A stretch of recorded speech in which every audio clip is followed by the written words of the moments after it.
South ఇండియాలోనే అతి తక్కువ ధరలకి రత్నాలను అందించే ఏకైక సంస్థ 6JVR.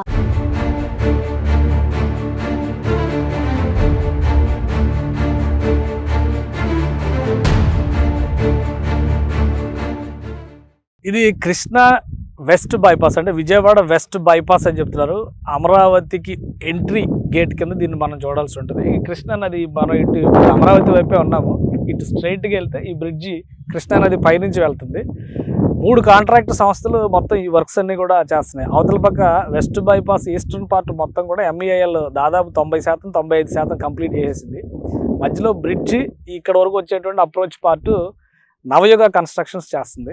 ఆ తర్వాత ఎండ్ పార్ట్ అంతా కూడా అదానీ గ్రూప్ చేస్తుంది. సో మొత్తం ఇది వెస్ట్ బైపాస్ అంటే Vijayawada Amaravati inner ring road అనేటువంటి కాన్సెప్ట్ని దృష్టిలో పెట్టుకొని చూసినప్పుడు ఇది అవసరం లేదని అందరూ అనుకున్నారు. అయితే గత 5 ఏళ్లలో పనులన్నీ ఆగిపోయినాయి కాబట్టి జగన్మోహన్ రెడ్డి హయాంలో ఈ పనులు పెద్దగా ముందుకు వెళ్ళలేదు కాబట్టి అమరావతికి సంబంధించి విజయవాడ సిటీ పైన ట్రాఫిక్ కంజెషన్ తగ్గించడం, ట్రాఫిక్ రద్దీని తగ్గించడం అనేటువంటి ఉద్దేశంతో కేంద్ర ప్రభుత్వం నేషనల్ హైవే అథారిటీ ముఖ్యంగా దీన్ని స్పెషల్ ప్రాజెక్ట్గా తీసుకుని ఈ వెస్ట్ బైపాస్ కన్స్ట్రక్షన్ మొదలుపెట్టింది.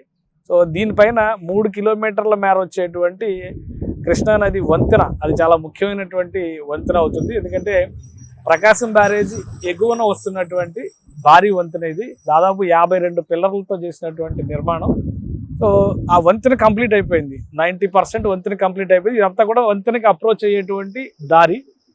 సో ఇక్కడ నుంచి అక్కడ వరకు 47 కిలోమీటర్లు వస్తుంది. అంటే గుంటూరు నుంచి వచ్చేటువంటి వెహికల్స్ గన్నవరం ఎయిర్పోర్ట్కి వెళ్ళాలంటే నేరుగా ఈ రోడ్డు మీద నుంచి స్ట్రైట్కి వెళ్ళిపోతే గన్నవరం ఎయిర్పోర్ట్ కనెక్ట్ అయ్యేటువంటి చోట ల్యాండ్ అవుతారండి.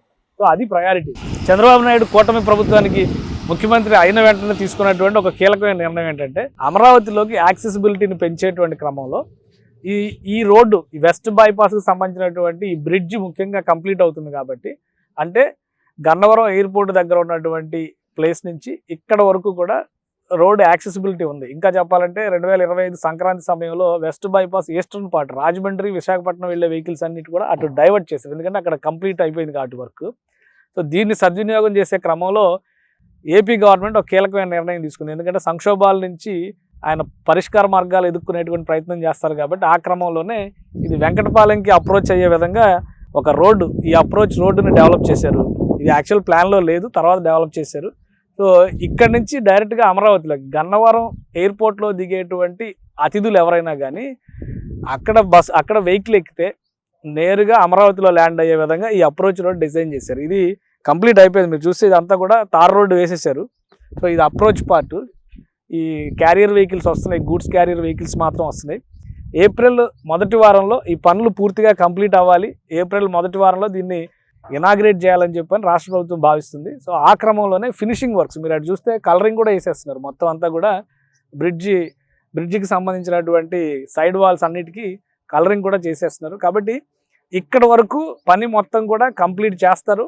ఈ పనిని కంప్లీట్ చేసిన తర్వాత ఏప్రిల్ మాసంలో ఈ బ్రిడ్జిని వినియోగంలోకి తీసుకొస్తారు.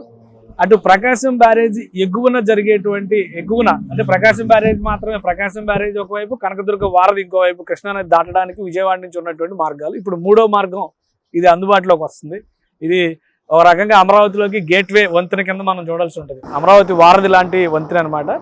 సో ఈ పనులన్నీ దాదాపు కంప్లీట్ అవుతున్నాయి. ఇక్కడ వరకు అయితే ప్రారంభోత్సవం చేయడానికి కూడా కేంద్ర ప్రభుత్వాన్ని ముఖ్యంగా national highway authority of India ఆధ్వర్యంలో ఈ నిర్మాణాలు జరుగుతున్నాయి కాబట్టి కేంద్ర ప్రభుత్వానికి కూడా రాష్ట్ర ప్రభుత్వం విజ్ఞప్తి చేసింది. ఏప్రిల్ మాసంలో ఇది అందుబాటులో రావడానికి అయితే అవకాశాలు కనిపిస్తున్నాయి. సుమన్ టీవీలో మీ పర్సనల్ అండ్ బిజినెస్ ప్రమోషన్స్ కోసం కింది నెంబర్కి కాంటాక్ట్ చేయండి.